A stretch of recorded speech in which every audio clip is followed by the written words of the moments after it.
Ladies and gentlemen, Hungary is going through a serious desperation move. This right-wing Hungarian politician wants free in vitro fertilization for women in his country. And the state has already taken over some of the fertility clinics there. They prefer Hungarian children over immigrant children, which tells you right there, the immigrants are coming there and they're having children, and these folks are not. People that look like him are not having those children, but those immigrants coming there, they're having babies. This is what's getting next to him. So this came out in BBC News, January 10th, 2020. Hungary to provide free fertility treatment to boost population. Now, in the Bible, doesn't it say barrenness is a curse? Well, if the curse is indeed there, then there is no amount of fertility treatment that's going to turn anything around. But let's get into this story. So this is Viktor Orban. And he said, fertility was of strategic importance. Last month, his government took over Hungary's fertility clinics. Mr. Orban, a right-wing nationalist, has long advocated a procreation over immigration approach to deal with the demographic decline. The country's population has been falling steadily for 4 decades.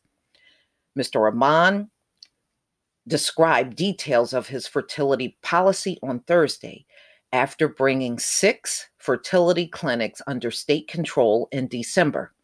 Free IVF treatments will be offered from February 1st, but it is not clear who exactly will be entitled to it. Mr. Orban also said the government was considering an income tax exemption for women who have 3 children or more. Starting this month, those with at least 4 children have been exempt. If we want Hungarian children instead of immigrants, which this is why this is coming out, those immigrants are having babies in leaps and bounds, and they're watching this happen right under their nose, and it's getting next to them.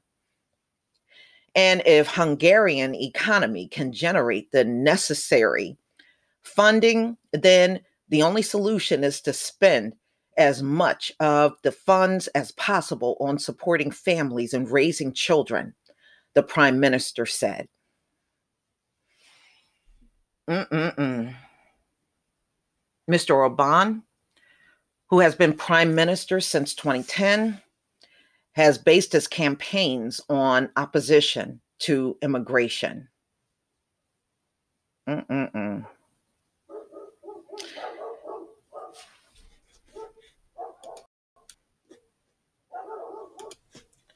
Ladies and gentlemen, sorry about that. Got kind of noisy there. All right, so back to this. In September, this president of Hungary, he told an international summit on demography that while other European leaders believe immigration was the solution for falling population numbers, he rejected this. And ladies and gentlemen, immigration is not the answer. It's not. And it doesn't matter what this man rejects. If barrenness exists in his country, there is no solution he's going to come up with that's going to turn this whole thing around. The prime minister then echoed the far right great replacement theory, and that's all it's going to ever be, which claims that white European populations are being gradually replaced by people of non-European descent. This is what's bothering the hell out of them.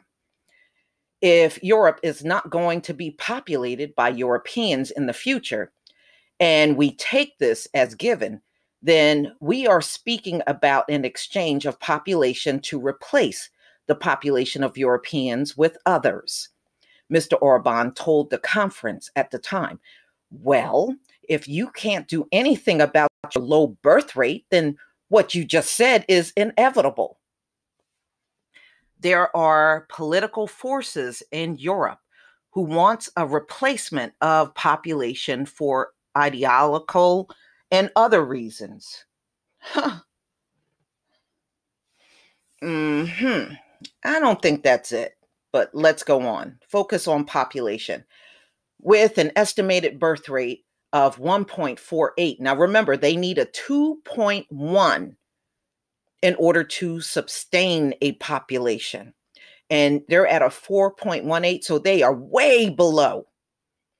Way below. And Hungary is one of those places where you have a lot of single, childless women. Okay, so ladies and gentlemen, Hungary is just one of the many Eastern European countries facing demographic decline due to both low birth rates and the immigration of working age people to other countries, EU nations. And that's because a lot of these Eastern European countries, ladies and gentlemen, don't pay shit for those jobs. That's why you got so many of the young people leaving and going to other countries to live and work. Some of these countries have implemented their own policies to encourage birth rates to increase. Poland, for example, pays parents 500 zloty a month, which is equivalent to 100, I guess, pounds per child under its 500 plus policy. Croatia, which assumed presidency of the EU last week, said last year that population growth in the EU would be a key question for them. I don't understand what. No defense, but these people seem very delusional. Is it just me? Demography needs to be put in the focus of EU policies in order to preserve the development of all member states. Croatian Minister Vesna Bedikovic told a European Economic and Social Committee conference in November. The birth rate currently stands at 1.59 on average. Remember, 2.1. So even Croatia is well below. And ladies and gentlemen, their own scientists have told them that once you drop below a 2.1, because the US is, I think, at a 1.79, even they're well below the 2.1, there's no turning back. There's no turning this around. So it doesn't matter what conference they go talk in and say what needs to be done. It doesn't matter. You are well below that 2.1.